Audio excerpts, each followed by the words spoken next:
So we're going to start this session by some housekeeping. So I'm your main moderator of this session. And we have Anshu and Nicole, who are the co-moderator and co-host of this session. So how we plan to do this is that in the later question session, feel free to send private messages to Anshu and Nicole. So for example, because we're talking about a very, let's say, important and sensitive issue or topic, if you do not want your name to be revealed regarding your question, do send your messages to Anshu and Nicole, and then they can ask our speaker your questions anonymously. And also at the same time, if you want to directly message our speakers and panelists, feel free. So the first part of this session, we're just going to warm up by asking our panelists some of the questions we collected from the committee, and just to get everybody warm up. And then the second half of this session is we're going to open this up to everybody. And feel free to ask questions all the time. And you can do so by typing in the chat window. And so I will collect those questions so that Anshu and Nicole, they're going to keep an eye on all the questions. And you can also use the raise hand button. I think most of us know how to do that. If you do not know how to do that, feel free to email Anshu and Nicole. So I think with that, and also with the number of participants reaching 65, it's a good point to get started. So hello everyone, welcome to our ASA Early Career Researcher chapter. It's the virtual series on managing careers during a pandemic. And this is the second session of our series. And thank you very much for coming. I would like to start with, let's see, I'm going to do a full screen here. Everybody can see my screen? All right. So I would like to start by acknowledgement of country. So we all know that this is very important. I find it is very important that we do not take things for granted. So I'm just going to read out these words here. And I hope while I read these words, you can genuinely, appreciate what we have today and try not to take things for granted, basically. So in the spirit of reconciliation, the ASA ECR chapter acknowledges the traditional custodians of country throughout Australia and their connections to land, sea, and community. We pay our respect to their elders past and present, and extend that respect to all Aboriginal and Torres Strait Islander peoples today. And then, let me see. Oh. Then the code of conduct for this session. The ASA is committed to making ASA organized, sponsored, or supported meetings, events, and publications inclusive, productive, and enjoyable for everyone, regardless of the age, caring responsibilities, cultural diversity, disability, gender, indigeneity, sexual orientation, gender identity, physical appearance, or religion. So I think this is very important I think it's a code of conduct for our everyday life as well. This is extremely important for today's topic as well. I mean, let's just respect each other. When we phrase our questions and answers, just be aware that everybody has different privileges and backgrounds. So what works for one person may not work for another. So take advice with a grain of salt. And yeah, just basic respect. Yeah. So with that, I'm going to kickstart today's session on maintaining mental health and productivity. And so as your moderator, I do have prepared to warm up sort of practices, exercises before we hand this to our 5 amazing panelists who have agreed to be here. So to this topic, I would like everybody right now just to grab, not grab, but just just identify a thing that's in front of you. It could be a cup, it could be your computer screen, basically everything you see right now. So everything you see right now, minus nature, used to be a thought in someone's mind. Just think about it.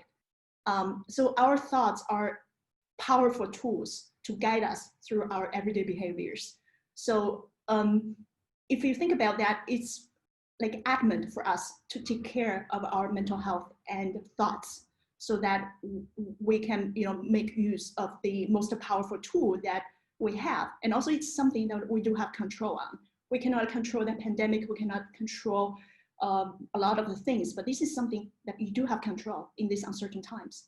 And the second exercise I want everybody to do is in the next 5 seconds, I want everybody just to think about, I want everybody to do not think about a pink elephant.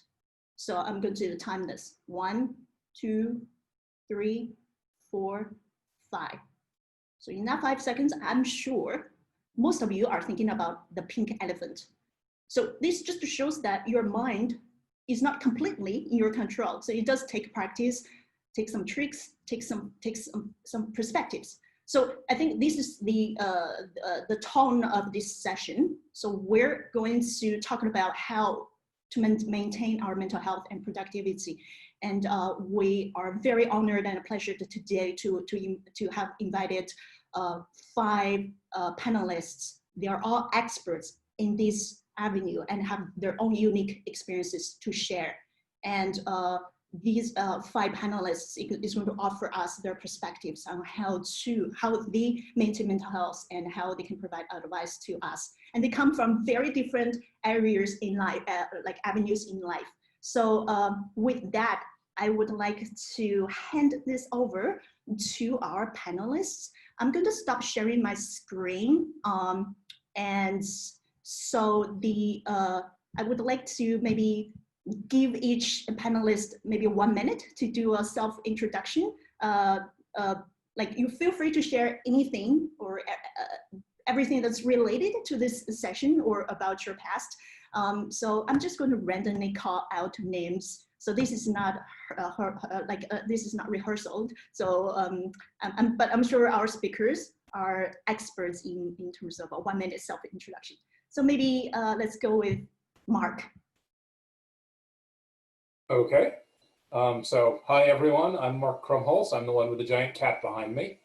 I'm currently at the ANU where I'm the Associate Director for Education. I moved to Australia just under 5 years ago. Previously I was in the US at University of California, Santa Cruz, and I decided to upend my life and move someplace across the world where literally I'd only been like 2 or 3 times before. So it was an adventure. I don't know that I have much to add beyond that. I mean, I'm an astronomer. I guess that not everyone on the panel is. And yeah, I'll stop there. Thank you so much, Mark. Then next one, Hayley.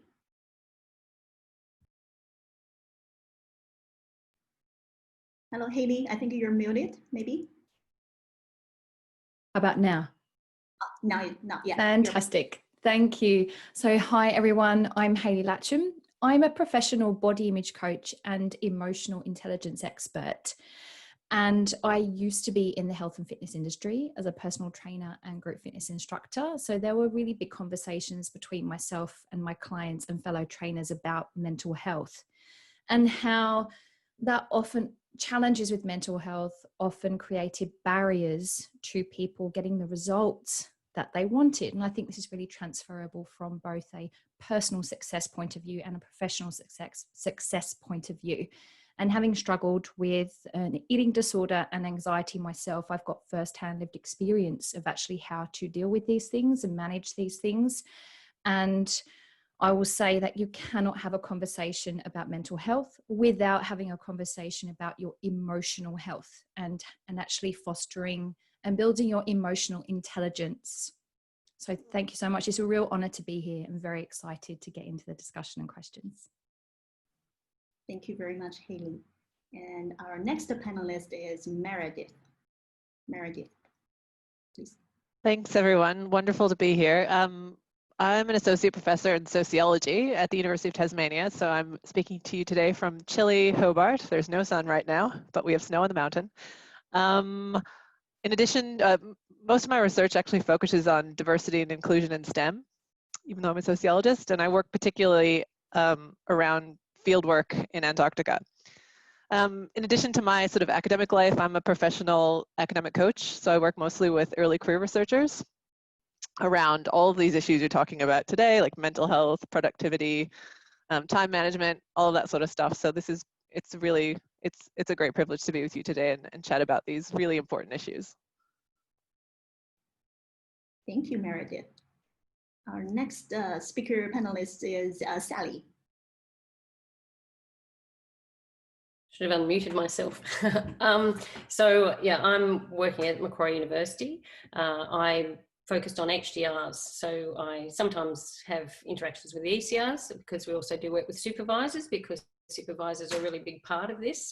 And so my background is very much career development, and it takes in, you know, all those things that we've talked about with emotional intelligence. I work closely with the Wellbeing Service at Macquarie, and together we run some workshops on communication managing upwards, because, you know, how to actually get good relationships with your supervisor and have some agency, and also about resilience and motivation. And we're about to do one on imposter syndrome, which, you know, is very common in this field. And we all have that, because when you said, you know, we're all experts, I struggle with that. You know, I've been doing this for 30 years. So, you know, it is that recognition of your own sort of, you know, self-limiting thoughts and so on. So, and I really liked what you said about thoughts being powerful tools, and what works for one may not work for others. So for me, I very much look at who are you, what do you want, what do you don't know that, but it's about your values and what drives you and what excites you, and really how you want your life to look. And, you know, in academia, that can actually be railroaded by so many other people's perspectives of what you should be doing. So yeah, that's what I'm sort of focused on. Thanks very much, Sally, for that perspective. And then our next speaker and panelist is Jill. Thanks very much. So I'm super excited to get on this conversation. I'm very impressed by all of the other panelists, and I will concur with what Sally just said, is that I'm not sure I'm an expert on this. I'm an expert on my experience, and I'll try to share that, but certainly not by any means compared to some of the other people we'll hear from today. Anyway, hello everyone. It's nice to be here. Thank you for the invitation. My name is Jill Rathborne. By way of introduction, I've got a couple of hats that I'm wearing at the moment. I'm the Chief Operating Officer of Include. We're a global startup tech organisation. We're just very excited to announce we've just secured some venture capital to build a software platform to help people make inclusive decisions in real time. So we're really excited to get that going. I'm also the Director of Research for the Inclusive Organisation group of companies, and collectively we're on a mission to make the world a place where everyone is included. But specifically, we help organisations assess their current state of inclusion and develop a fit-for-purpose inclusion strategy and action plan. So Meredith, just off topic, it'd be nice to chat with you later about some diversity and inclusion things. I also hold a number of board appointments. In particular, I'm on the board of Special Olympics Australia. We provide sporting and training activities for people with intellectual disability. Perhaps most relevant to this conversation, though, is in what seems like a past life. I had a 20-year career as an astronomer, from which I resigned with nothing lined up. So I'm happy to have a little bit of that conversation if it comes up as part of the discussion today, and share how and why I did that and why I thought that was relevant and the best thing for me. And I don't say a lot of these things to be arrogant. I hope it doesn't come across like that, but I just wanted to give you 3 examples of what an astronomer can do as an alternative, just to set the scene for, I think, what you're also going to be talking about in some of the other panel discussions. So I'll hand back to you. That's awesome. Thank you, Jill, and thank you, everybody, all our participants here. And if you missed our housekeeping conversation, everybody feel free to type in your questions for our panelists as the conversation goes on in the chat box. And we're going to open up this session to a Q&A in the second half of this session. And when we do that, you can also raise your hand. You can also ask the questions using your voice and show your lovely face. And so for the 5 panelists, you can unmute yourself anytime. So you can actually keep your microphone unmuted, but it's completely up to you, whatever you feel comfortable. And also in the earlier housekeeping, because this session is going to last for like more than 1 hour. So other panelists, since they're showing their images, but they are free to go early if there's anything that happens, or if you want to go grab a coffee or tea, that's completely fine. Okay, I'll shut up and let the conversation begin. So let's warm up by some of the pre-collected questions that we have. So mental health, how do we define mental health? Like, for example, we know that if I have a back pain, I know something's wrong with my back. If I have a headache, I know something's wrong with my body. So I will seek for help, or I can take some medicines, or if it becomes very severe, I will just go to the doctor. But how do we know that our mental health needs help? So with that, I'm just going to throw this question to all the 5 of you. Please just speak up. I'm not going to point a finger to anyone to answer this question first. Whoever jumps in first. Go.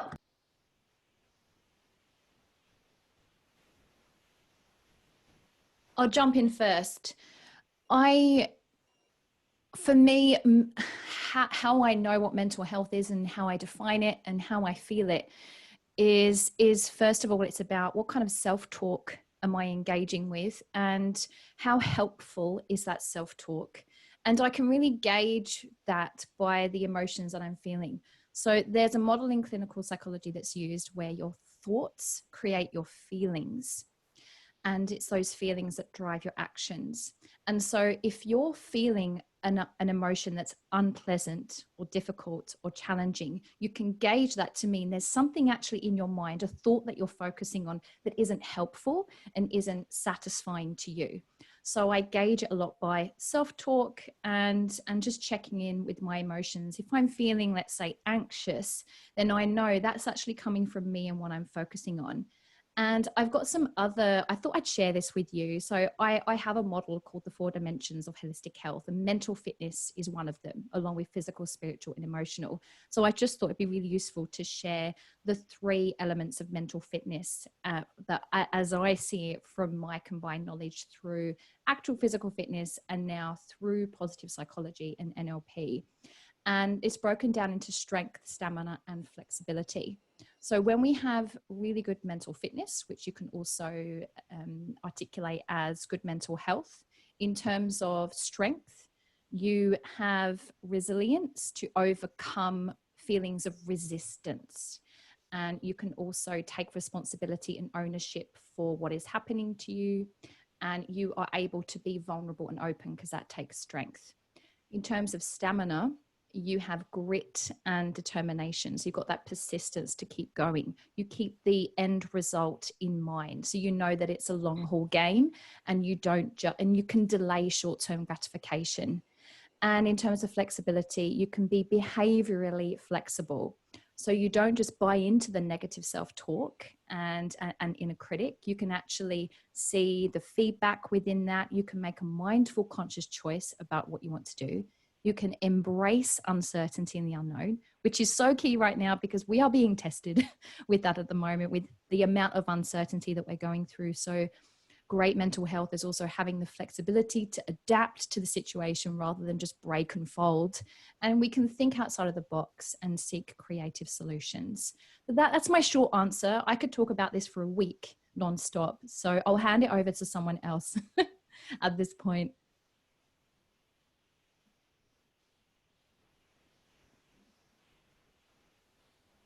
Thank you, Hayley. So all the 5 panelists, feel free to just jump in terms of the conversation. But if you're too quiet, I'm going to step in and call on your name.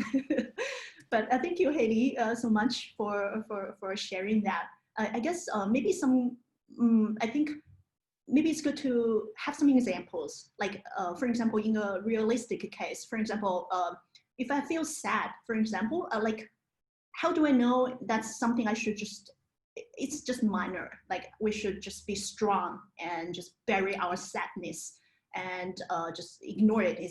Because we need to focus on the positive things in life. So for example, how do you deal with that? Well, here's the thing. Suppressing it isn't dealing with it. So feelings or emotions are physiological, and by their nature, they are temporary and fleeting.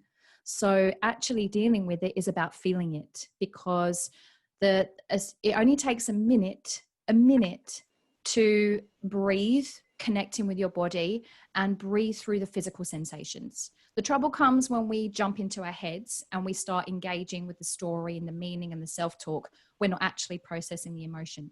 So all of the effort and energy we put into trying to suppress it and tell ourselves, I don't have time for this right now, it is actually counterproductive. It is so much better for you and your quality of work and your overall well-being to take the minute to breathe, a few deep breaths, and something as simple as telling yourself, I feel sad, it's okay, I'm going to breathe, this will pass. I found, if I can jump in, what's worked for me is just, as you said, just taking a little break, even if it's a 5-minute. So I've done some meditation in the last couple of years to try to be better at sort of recognizing those feelings and just not just steamrolling past them, you know, doing whatever's next on the to-do list. But I find things like, you know, just going for a walk around the block for 5 minutes, or going to get an ice cream. Chocolate paddle pop sometimes is, you know, really helpful just to break the cycle, or, you know, using the bathroom in the building across from where you normally go, just something to reset and give yourself a chance to have a different scenery for a few minutes, just a chance to take a break. You know, it doesn't have to necessarily, if you're uncomfortable sitting and closing your eyes, but you can do that, but just something to shift gears, to, you know, try to have some time to reflect on what is it that's going on, and a chance to reset before whatever it is that you have on deck next. And so there's some of the things that I've done in the past to help. Yeah. And yeah, I guess I wanted to talk about one of the words you had in this, in the title of this session, is productivity. And that's a really good indicator that things aren't well. You know, when you're normally quite productive, you know, whatever that is, you know, it could be, you know, in things you do for pleasure or for your work, but then you're just not operating, and you know it, and you're not quite sure, as Hayley said, you know, there's something there, and if you don't explore it, then you're not really going to get past it. And some of it, you know, as you're both saying, is actually just, there's, you know, the work that Russ Harris does on acceptance commitment therapy, which is really worth looking up. And that's all about, you know, accepting that, you know, we're human, we have all these feelings, and that then you, it's sort of that mindfulness is about that observation of the thought and going, that's an interesting thought, and then letting it go out again, rather than then letting it take charge and owning you. And there's a couple of things that, one I've just discovered is, I heard it on All in the Mind podcast. I don't know if anyone listens to that. It's definitely worth listening to. So it's All in the Mind. And one of them, I heard this person talking, I can't remember his name, but I've gone into his website, but it's the Big Feels Club. So if you just Google that, and it was just really interesting, because it is about that, those people, you know, some people say, oh, I don't have any of these real issues. Everyone will have them at some stage in life, but some people they just feel more than other people. And so this, I found that was just an excellent site. My son suffers from anxiety, so, you know, I sent that to him. Another one that is really useful is an app called What's Up. So it's a bit like WhatsApp, but it's called What's Up. And again, you can just get that on the, you know, the Apple Store or the Play Store. And that's very much about that, what you were saying, Jill, about going and finding something, go and do something. This uses things like, a bit like you were saying, Tian, where you're saying, oh, you look around. So, you know, it's about stopping those anxious thoughts, and you go, okay, 5 things that start with P. And so the app will tell you to do that. And so you just have to, and you click them, you know, the little wheel or whatever it is, saying, yep, 1, 2, 3, 4, 5. You're not writing them down, you're just noticing. So it's about that noticing, and that's really important bring yourself back into that moment, using your breath, getting back in your body, all those things that Hayley and Jill have talked about. Yeah, that's really awesome. Yeah. I'm writing that down. Thank me you for that, too. Sally. Yeah, what's up? Yeah, it's very good. I actually use the Calm app quite a lot, so it's for meditation, but I actually have set a little alarm, which is counterintuitive, I know, but hear me out. so 2:15 every day, the alarm goes off, and it's just and it's nice to have. Sometimes I take 5 minutes to just do a short meditation, other times I don't, but it's nice that the alarm is there to just remind me to check in and go, how are you feeling? Do you need it? No? Okay, great. Turn the alarm off and get back to whatever I'm doing. But it's nice to have that if I do, it's kind of I've thought ahead of time to check in with myself so things don't get out of control, and just to go, it's nice to know that it's there if I do need it. Well, just before I just wanted to add to that quickly and then pass over to someone else. But another thing, my sort of background training and what I still do is art. So I that's what I did when I left school. And so, there's a book, it's quite old now, but it's called The Artist's Way, and it's relevant for everybody, because whether or not it's art, Julia Cameron, the author, writes about that really our life is our art, like whatever we do, we're creating our life, So it's got some really good things in it. And one of the things she talks about is having an artist date. So because it's artist, but it's a date with yourself. So it's actually going and doing something for you. So that's what you've actually really described, Jill, as it's like we'd have a date with someone else, like a friend or partner or whatever, and that's worth putting in the diary and so on. But for ourselves, oh no, you'll be right, I'll look after you later, you'll still always be there. So it's actually respecting yourself and treating yourself like your best friend. Good. Thank you. That's a better way than I think of it, so that's nice. Thanks. I think my version of that is the time I reserve to write my own code. So I'm maybe in a somewhat different place in that the thing that I find most challenging for myself is that the list of tasks that I'm supposed to do fills 48 hours a day, and so the challenge is to basically know how to balance between the things I have responsibilities for administratively in terms of my students and my postdocs that I need to, all right, yes, I have to read your paper, but that I sort of balance that against, all right, I went into this field because I actually enjoy doing research. And yes, I enjoy, reading other people's papers and editing them, but I need some time to sit and, think. And having, and right now we just started teaching. I'm teaching in dual delivery mode. It is sucking up all available life and energy. And I accept that I'm not going to get much research done until the term break. But then during the term break, I'm going to, reserve, even if it's just an hour or two a day where I can actually sit down and think. And, it's going to be me and a notebook and a computer, and that's it. So I think that's what I find necessary. I love what you're sharing there. I just wanted to build on that, what you said about knowing what your responsibilities are and then balancing that out with other things as well. And I think there's a real mindset shift from, well, what are the must-dos, the have-tos? How much of that is critical? How much of that am I putting on myself unnecessarily? And what if I looked at my self-care through the same lens of, you said you've got to mark your students' papers.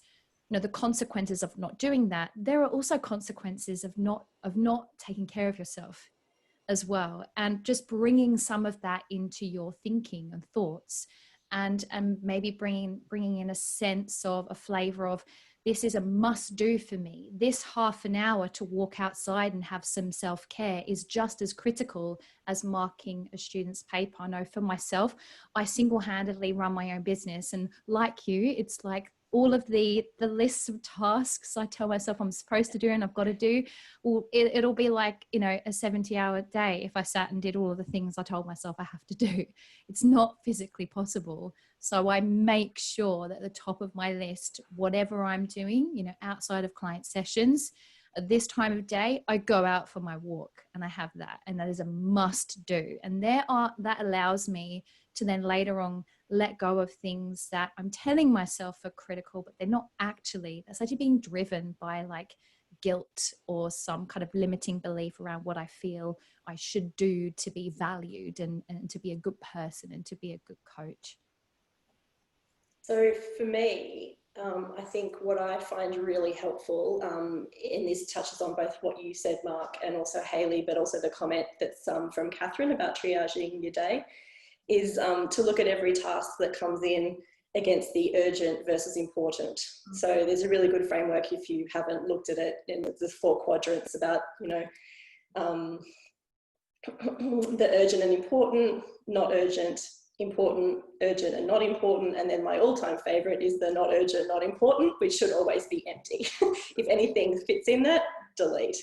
And so I try to do this with everything that I get, and small or large, and the self-care versus, you know, work as well, is to try to think about, well, how critical is this that I need to get it done, and how important is it? And I think we get distracted, or at least I do, by all of those really urgent things. Some are important, some are not so important. And so it's trying to find a balance between those things that have to get done, the urgent and important, but then also making sure you schedule enough time. And I do this by actually scheduling it into my calendar months or weeks ahead of time, is time to actually reflect, like Mark said, on the important things that potentially don't make it to the top of the urgent list, but making sure you do get to them, because once they start slipping, you're just going from one fire to the next. I'd love to go to Catherine's question. Thank you so much for asking it. And Jill, thank you for noticing it as well. It's flagged it for me. Just wanted to address what Catherine asked about, how do you deal with knowing that you don't get to give your full attention to everything? Because I'm hearing there as well that there's a lot of guilt and shame and self-judgment and criticism that can come from all the thoughts around that. Well, I'm not going to get to do everything. And for me, the most helpful thing has been the energy from which I talk to myself about that, and being really conscious and mindful of the language and the words that I'm using towards myself in a conversation in my own head, and picking up on any criticisms like lazy, stupid, idiot, useless, and being really mindful of that and scratching that and going, no, that is my, there's unconscious programming at play. That's my ego at play. I actually know and feel that this is not something to beat myself up about. This doesn't mean I'm less of a person. I am still me, and I'm worthy, and I'm good enough just as I am, no matter how much I get done. And just shifting that conversation, I found really, really helpful. And at the root of that, knowing that productivity doesn't determine your worth and your value. And if you're finding that it is, going on a journey to scratch that and change that, which has been like my life for the past 4 years. I see a question come up in the chat of how do you deal with being stuck and not making progress? I don't know. I feel like, again, for myself, what I find really helpful is to have more than one thing I can usefully do at a time, so that if I'm just getting frustrated with something, I can, I don't have to just throw up my hands. I can go do something else useful. I can, I can say, all right, fine. I've been banging my head against this problem for the last hour. I'm not making any progress. Now I'm going to go do something else that is also useful and productive. So just always have, a backup thing, a backup project, a backup thing you can do that is still useful and, maybe fits in the same category. Right, so for me, like I have more than one research project at a time, or I have more than one, student paper I need to edit at a time. So I find that to be very helpful, is to have a backup useful thing I can do, which is still useful, but is a different task. Yeah, I think that's a really good idea. And I'm conscious, Meredith, that you haven't said anything yet. Yeah, you do. I'll just wait. So I guess for me, I think that's a really important thing, is to have something else to work on. But I think that's also a time when you can ask for help.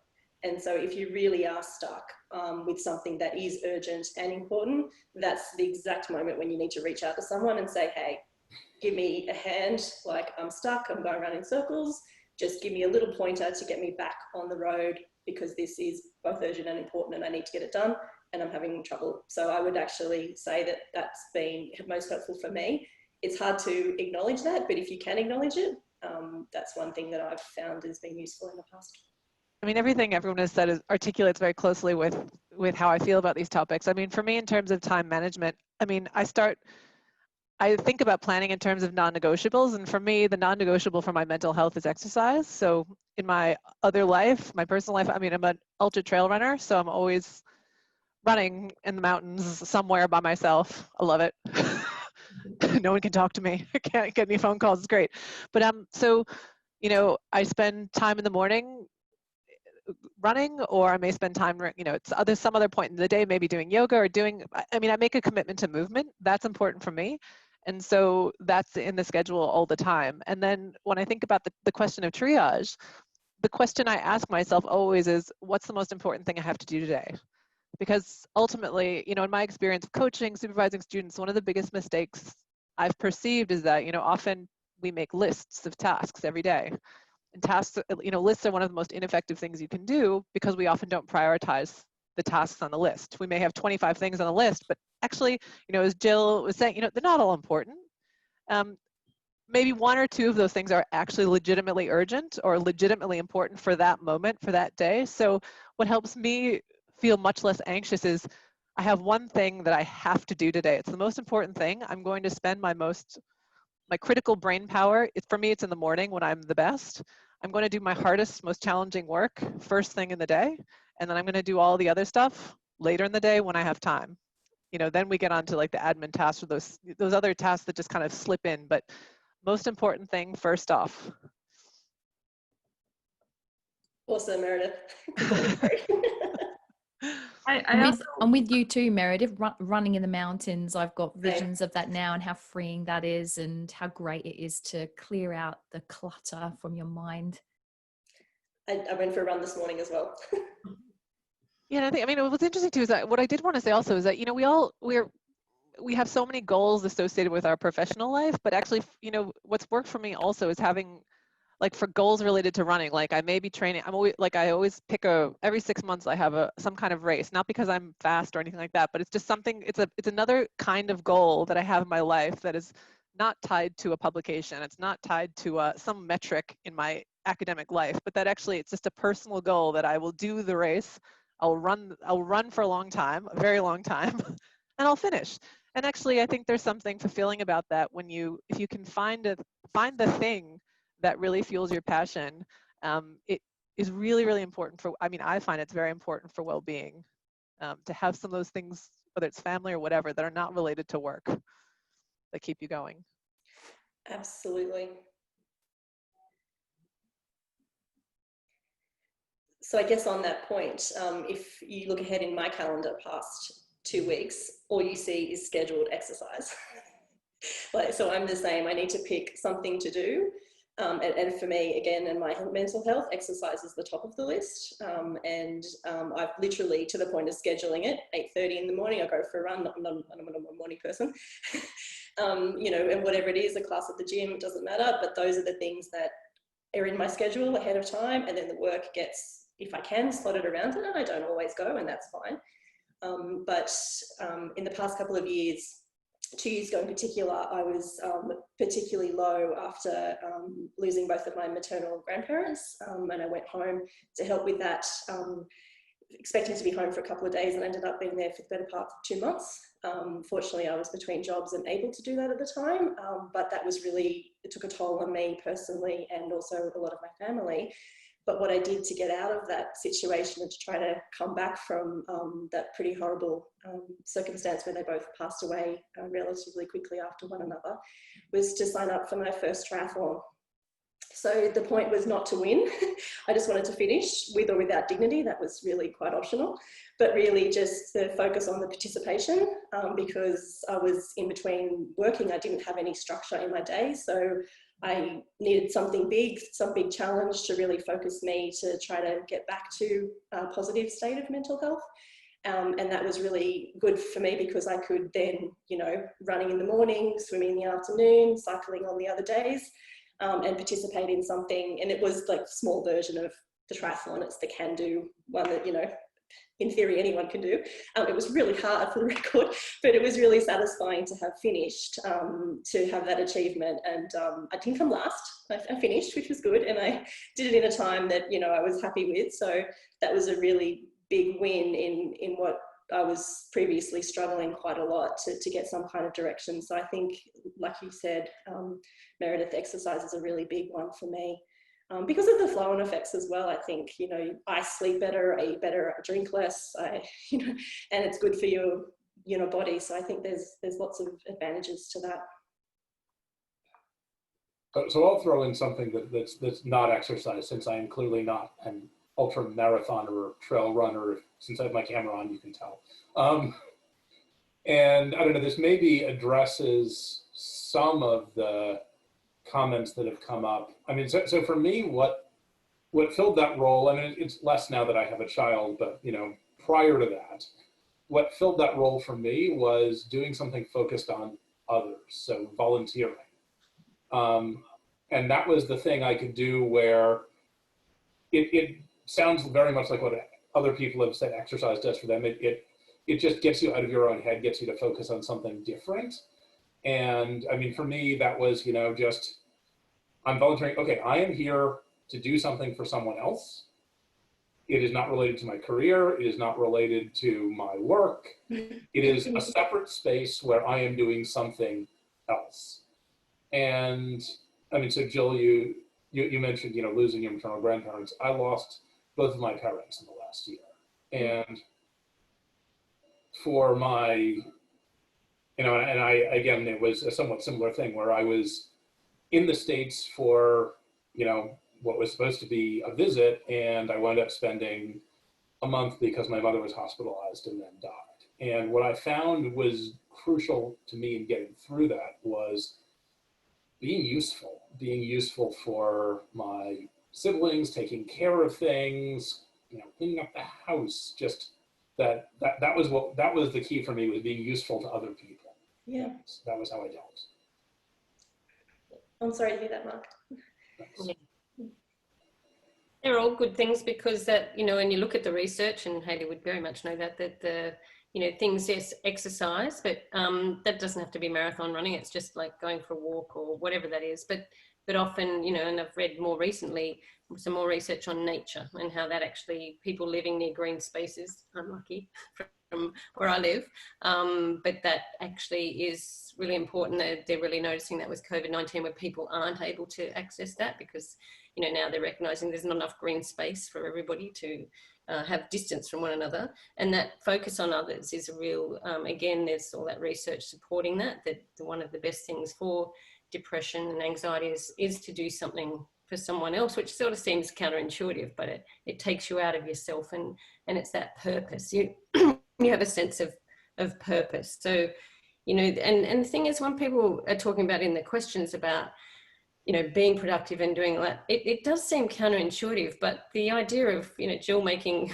an appointment and others sort of doing that too, it actually is really important, because you actually re-energize yourself. Because I know for myself, I can, you know, I was managing a career service, and I was saying to someone, oh, feeling overwhelmed. And then I said, oh, I'm just going to go for a walk. And they said, but didn't you say you have so much work to do? And I said, yes, exactly. So then I went for a walk, came back, and, you know, the brain's an amazing thing. It just, you know, the things just, you go, oh, actually perspective. Yep. Okay, it's that I need to focus on. That's the important thing. So, you know, I really encourage all of you to find the thing for you.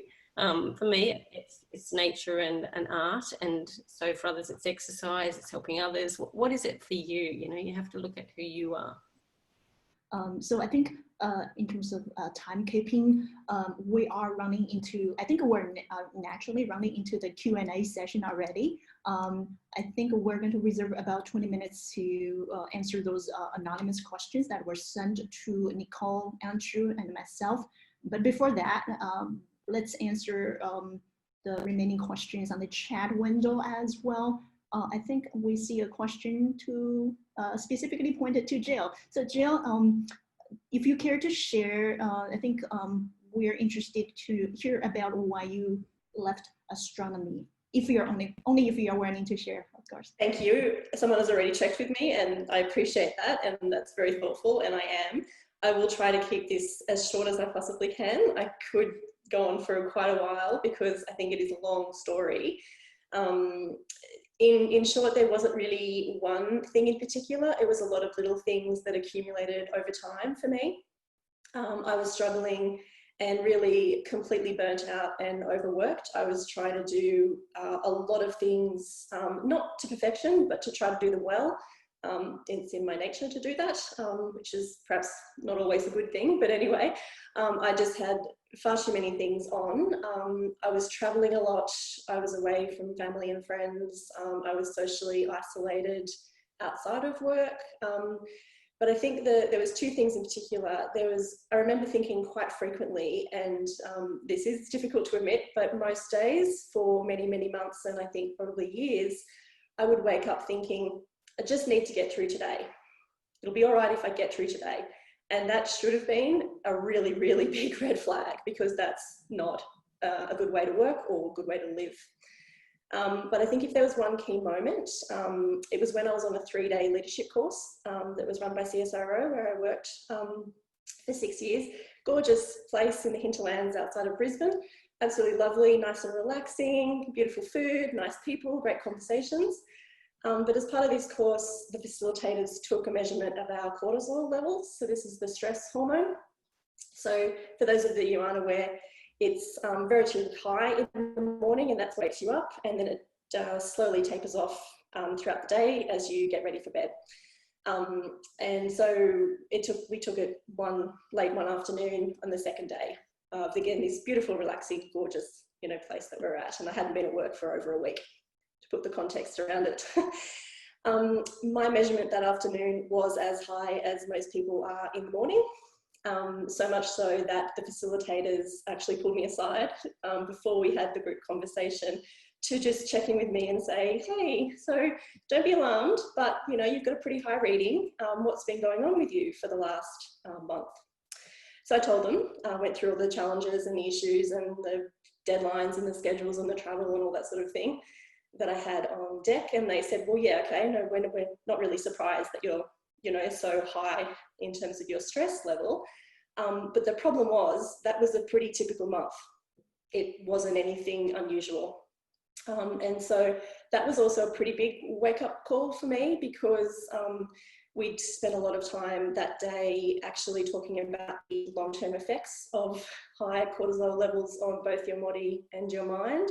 And so I came away from that course both learning a lot of new things, but also learning a lot more about myself and the fact that I perhaps was pushing myself too hard, and that all of these things that I had on deck probably weren't critical and probably weren't important, but I was acting and working in a way that suggested that everything was critical and everything was important, and I was running myself into the ground, and that needed to change. So I started to think about what a change might look like. I was also getting a lot of conversations within the astronomy community about perhaps needing to change the direction of my science and what I was contributing, both in the organisation and in the community. And I started to think, well, if I am going to make a change, maybe I'll make a change. Maybe I'll actually do something outside of astronomy.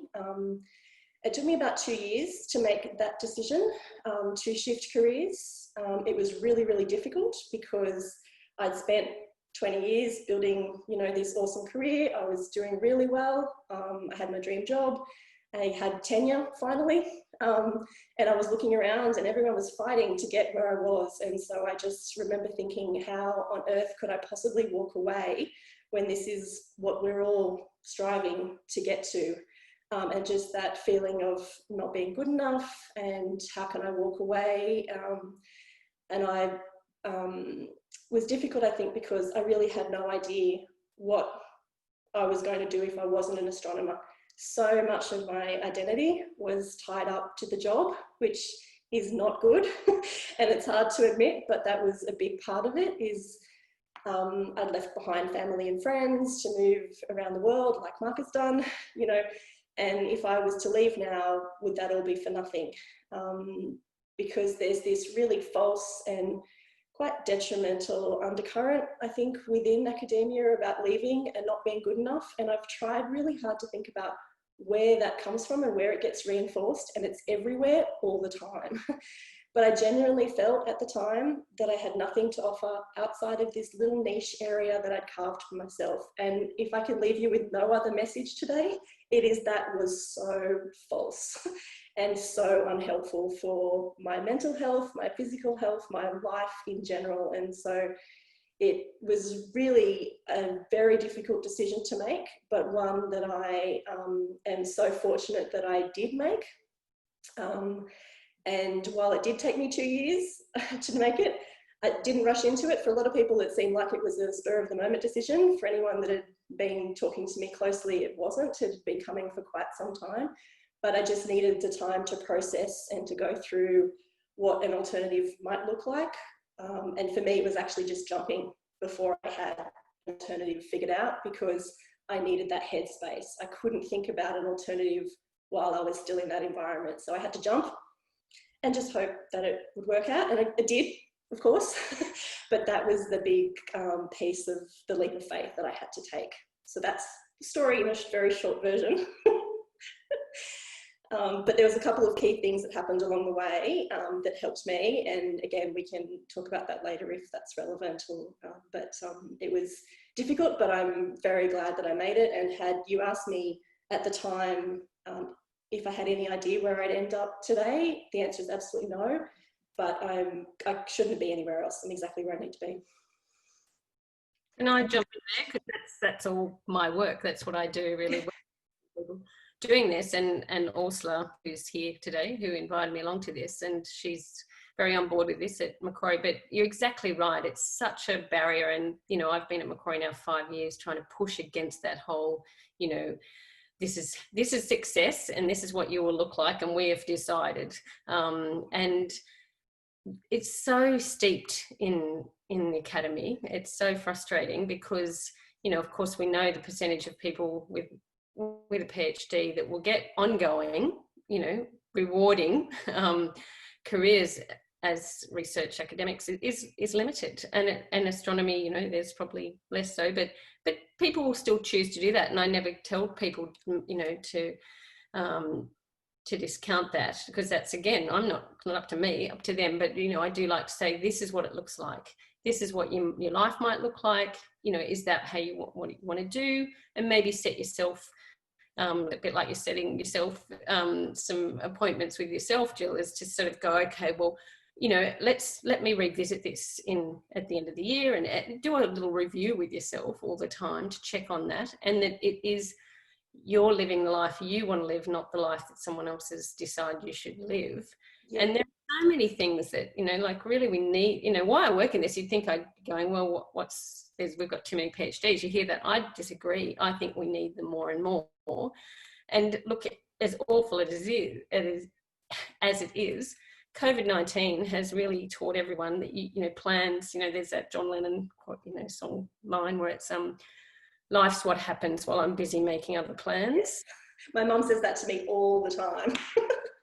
And it's very wise, and it's very true. And COVID-19, there's all this research around that people say, oh, I planned my career. And then you get them to go backwards and say, okay, what happened then? Oh, well, this happened. Oh, so that wasn't your plan? No, this happened. I met someone. Or there's all this serendipity and happenstance. And a researcher who died a couple of years ago now, I think, who was in his 90s, with a name similar to yours, Mark, it was Mark Krumholz from you know, the US, and he's, you know, renowned, and his actual theory was serendipity and planned happenstance. So it's the planned happenstance. You'll have plans, but you're flexible and you're open to things, and really that is going to be a highly sought after capability, is that capacity to be flexible, to be adaptable, because the world is shifting so rapidly in so many ways. So that capacity to say, well, how do I want to put my sort of gifts in the world is a really important question to ask. Yeah, absolutely. And so I think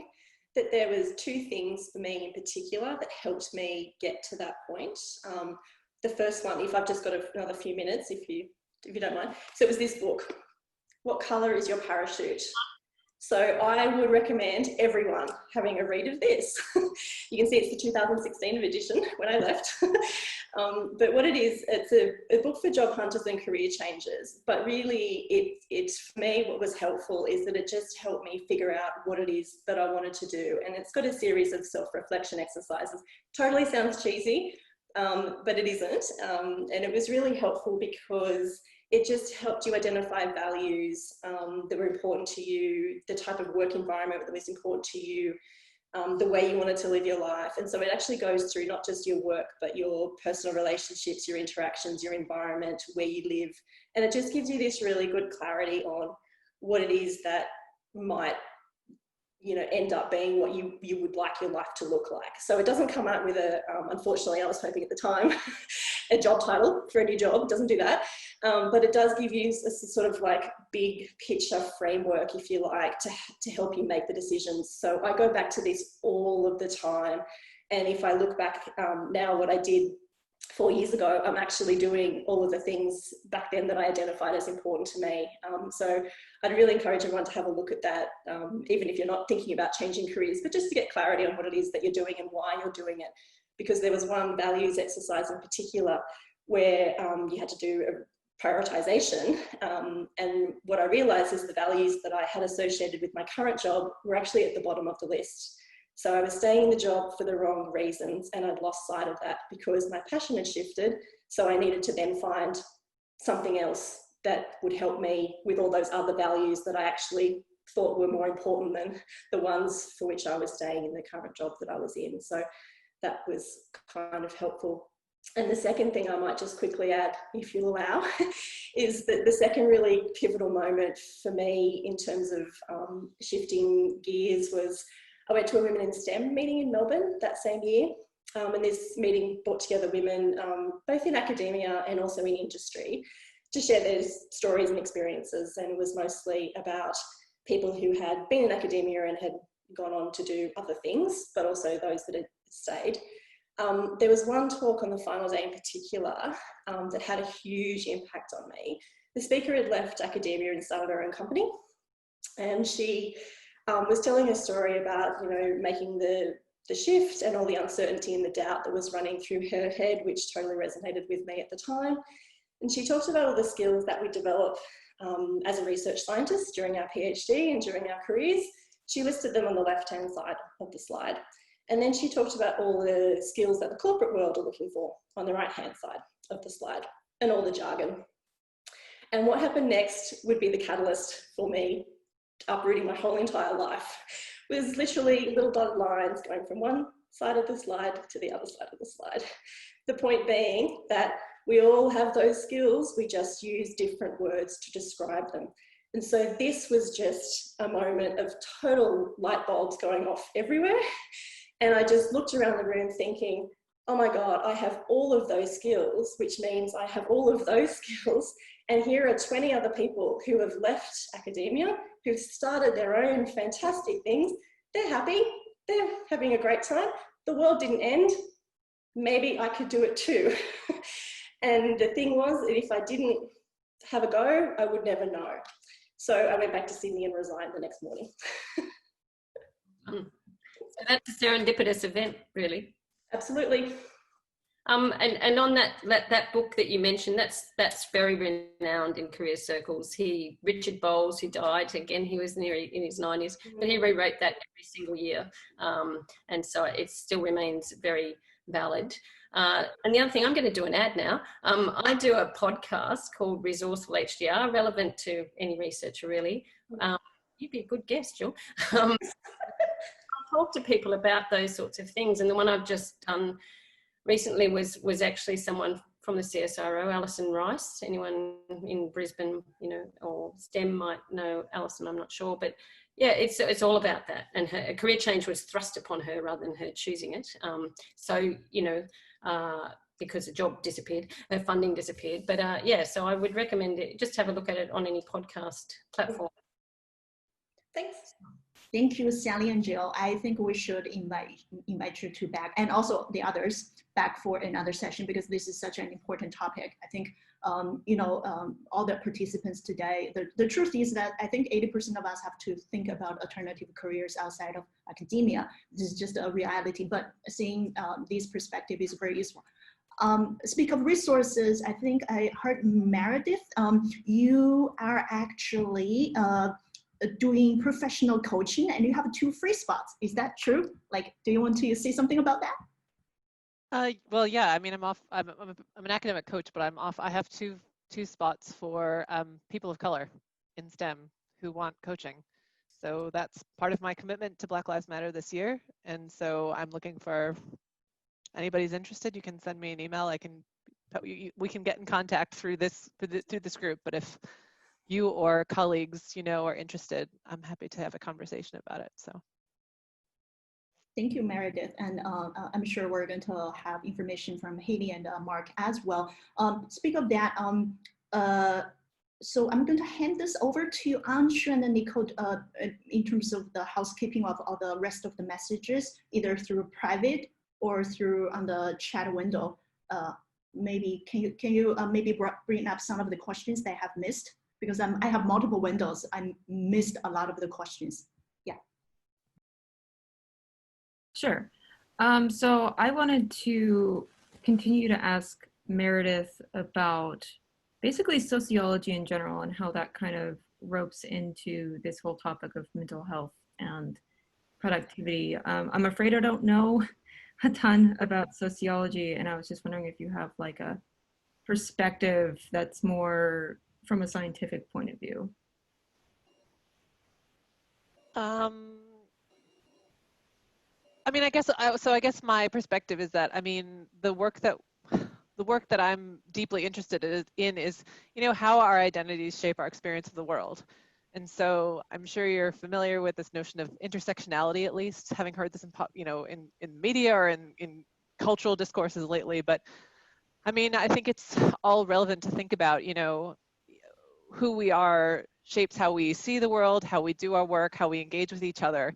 And all the bits and pieces we've talked about, thinking about, self-awareness, emotional intelligence, all of these things factor into how we are able to cope with challenges, how we are able to thrive, how are we able to move forward. And I mean, I guess, for me, some of the answers I've come to have come from doing like qualitative work in which I'm interviewing people or doing ethnography or doing some sort of, data collection in which I'm hearing people's stories. So for me, storytelling is really powerful, which is, particularly in this conversation, Jill's story about shifting her life and changing careers. I mean, that's a really powerful way to tell a story and to learn about identity and all of the challenges we've talked about today, but in a really compelling form. So I guess that's what I feel a social science perspective can bring to some of these questions, that it's this, we're talking about the relational dimensions of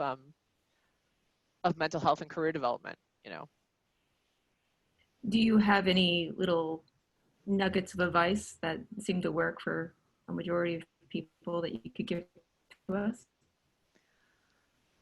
I mean, from the conversation that we had, I mean, I think one of the most transformative things we can do as scholars, researchers, whether you think you're going to end up in academia or not, I mean, really getting in touch with your values is important, and making sure your values are aligned to a purpose. It's sort of like giving yourself a framework for saying yes or no to things. If if something feels right, it fits in with who you are as a person, what you believe in, where you come from, then it's a lot easier to say yes, and it feels better than doing things that you feel like don't align. Like Jill was talking about, she worked out that actually the job wasn't right because it just didn't fit in with her values or her world, her worldview. And so once you get a sense of that, then every choice you make moving forward is aligned to, it's like your mission. My mission is to do X, Y, and Z, and I'm only going to do the things that fit in with my mission. And that's a really fulfilling way to navigate some of these challenges.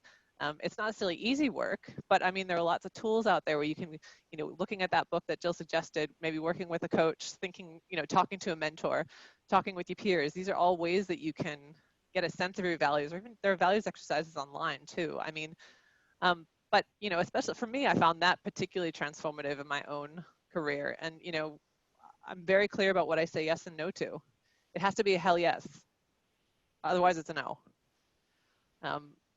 That's, again, like, that's what keeps me feeling good. That's how I prioritize my time. That's how I feel like I thrive when I'm doing the things that I feel are really important and that align with with my own values.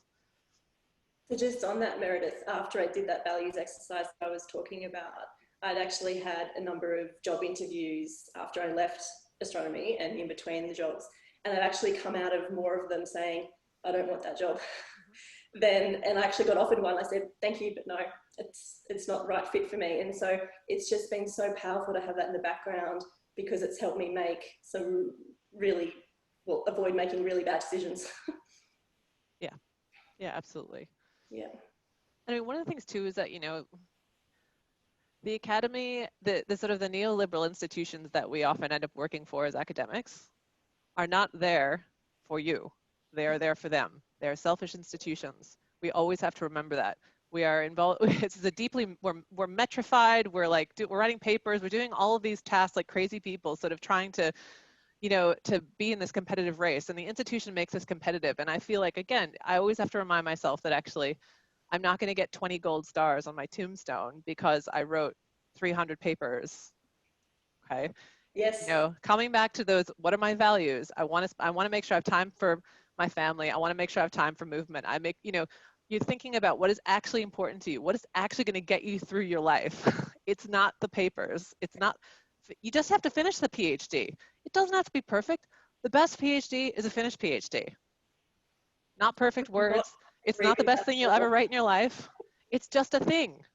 It's just your license to practice. And it may bring you in academia. It may move you somewhere totally different. But again, reflecting on some of these really sort of foundational ideas, I think, is what helps. It definitely helps me move forward as I struggle with these sorts of things. Could not agree more. Thank you so much.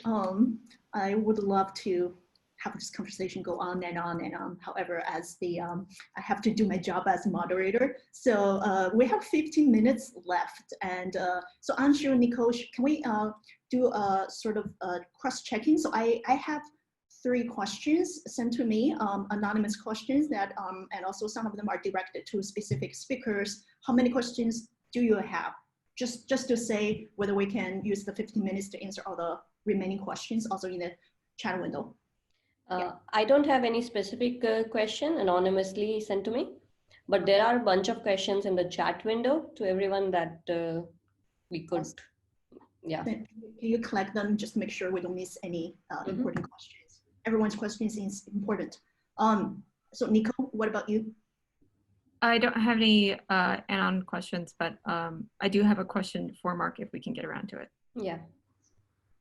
Cool. So how about I would just get the 3 questions I received personally and direct them to the speakers, and then Nico, you can ask the questions that directed to Mark, and then we go through the rest of the questions in the chat window. Sorry, everyone, I'm being the tiger mom here.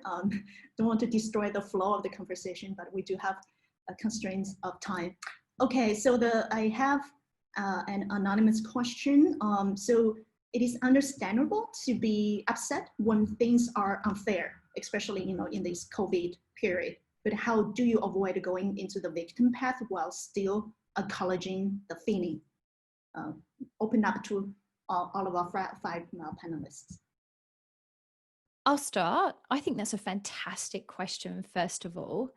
And I would say, so can you just ask the question again? Because I want to hear it and I'll formulate the answer, because can you just ask it one more time? Yeah, it's an important question. So it is understandable to be upset, when things are unfair. But how do you avoid going into the victim path while still acknowledging the feeling? So I think that we can, again, the victim path, if you think of it like a victim mentality, so that's about the thoughts that you engage in or choose to engage in as a result of the feeling. You know, we all put meaning onto things, including feelings and emotions. So I would say that acknowledging the feeling is about keeping it as really simple. So actually naming the feeling and saying what it is and normalizing it rather than demonizing it. So if it's sadness, then saying, I feel sad. And where do you feel that sadness? Where is it? And use the breath to connect that part of your body and normalize it. Tell yourself it's okay to feel sad. It's actually appropriate. If it's related to something like loss. Let's say if it's frustration with something and you're feeling frustrated or angry, say that to yourself. I'm feeling angry, and own it. I'm feeling angry. Part of acknowledging an emotion is owning it.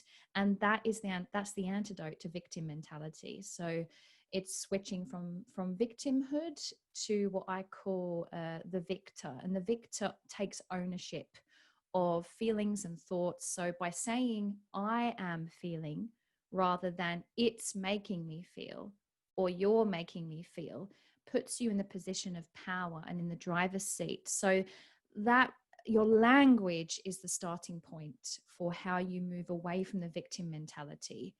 And language is also a great point, as well as the breath, for acknowledging a feeling.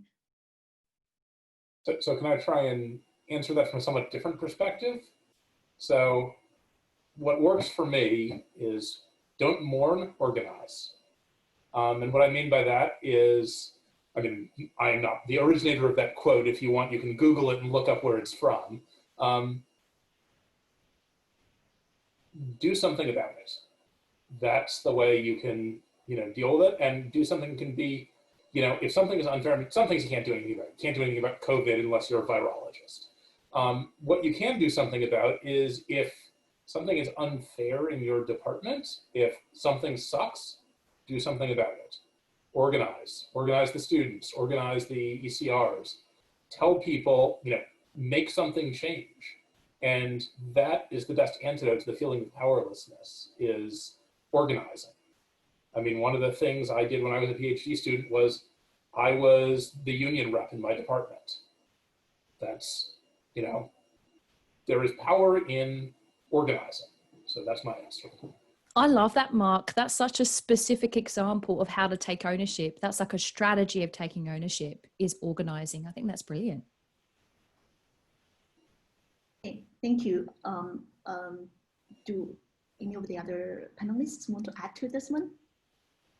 I was just going to say, I mean, I think also we have to acknowledge, I think the notion of being a victim is tricky because, there are structural inequalities built into the academy.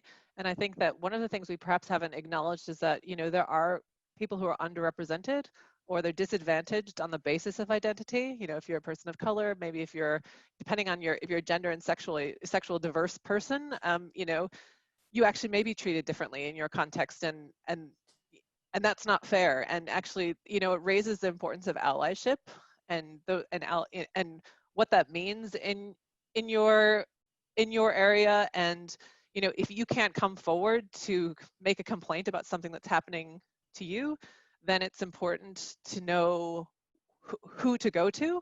If you can't speak up for yourself, who can amplify your voice? Who's in a position to advocate for change? If it's not your supervisor, is there another safe person?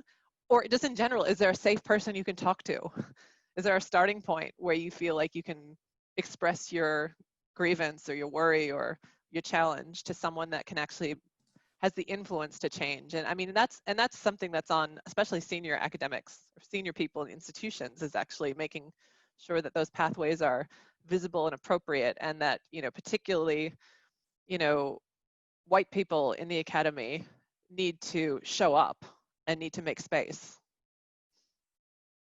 And I think that's actually a very, very good point, Meredith. Thank you for raising it.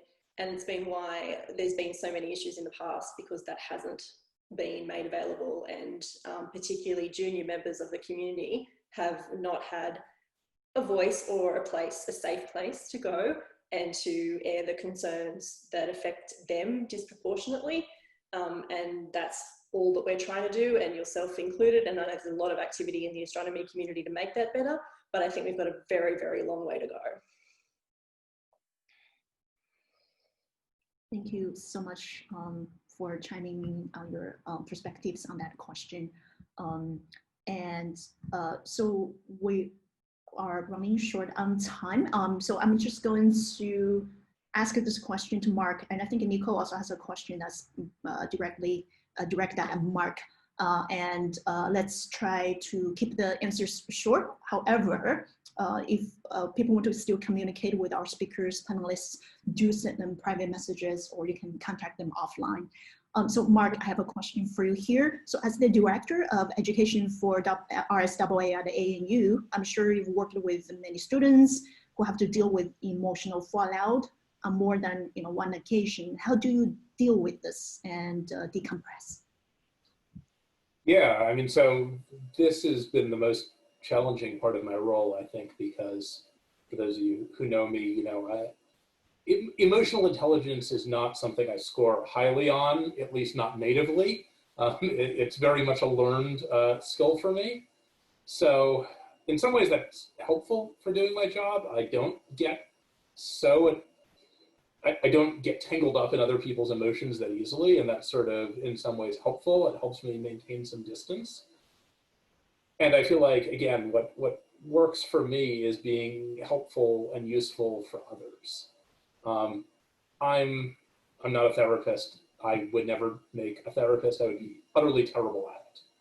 What I am good at is solving practical problems. And I can say, all right, I can, if you need some time because you're not healthy, and that can be, like, we shouldn't think of mental health as different than physical health.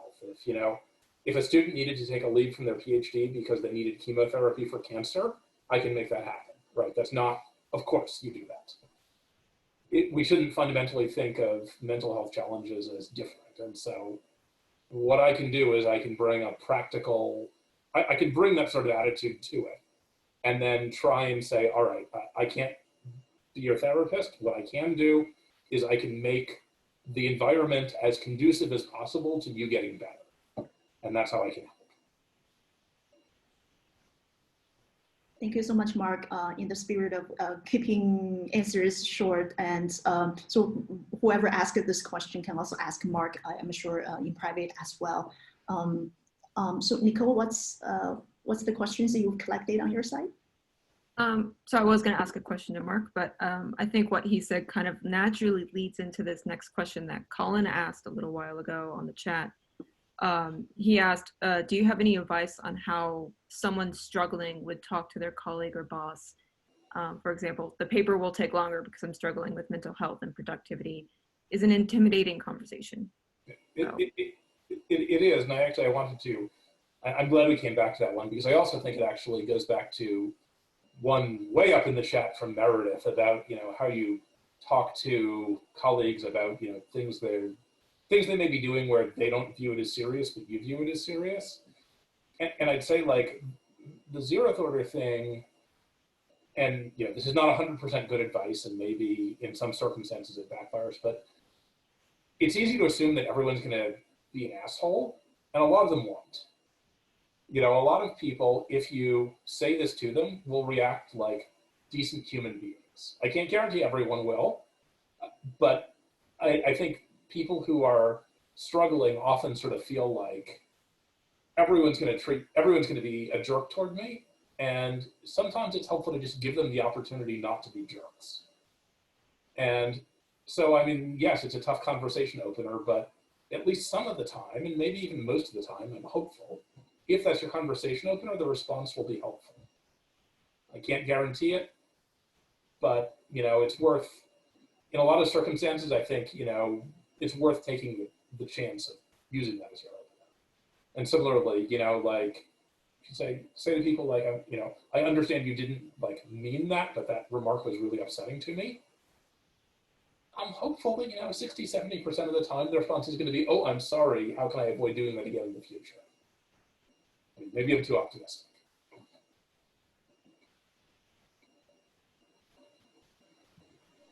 Thank you so much, Mark, for that perspective.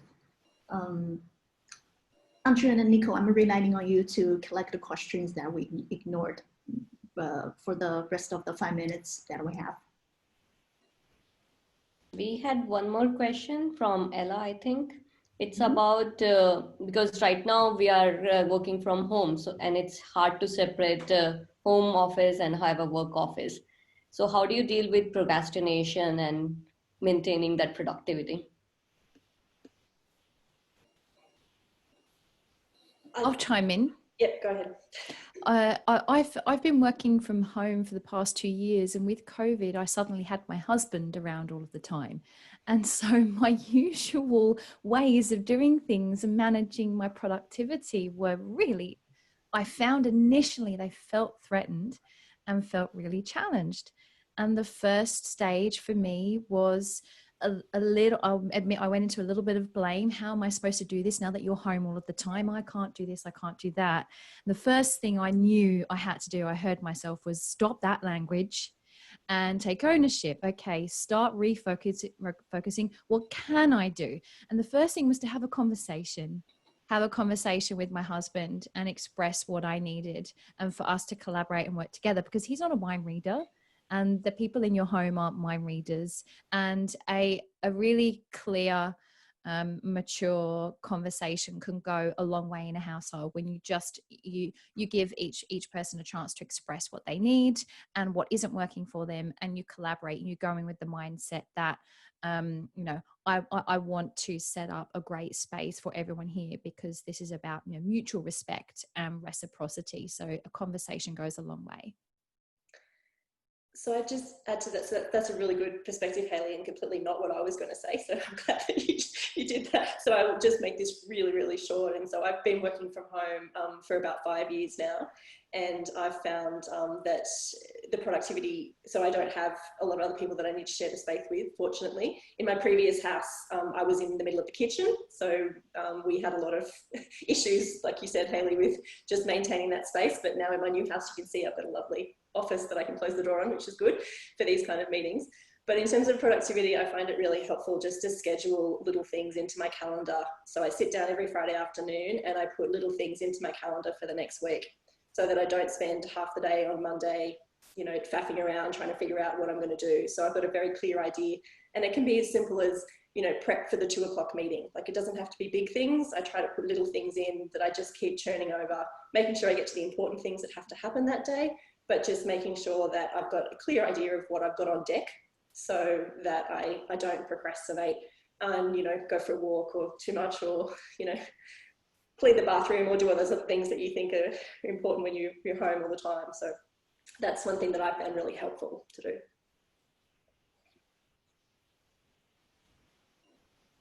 Right, we run out of time officially. So this is such a useful conversation, and also for the participants. So if you have more questions, do ask our invited panelists. I'm sure each of you are happy for us to contact you. Yes, that's fine. Absolutely.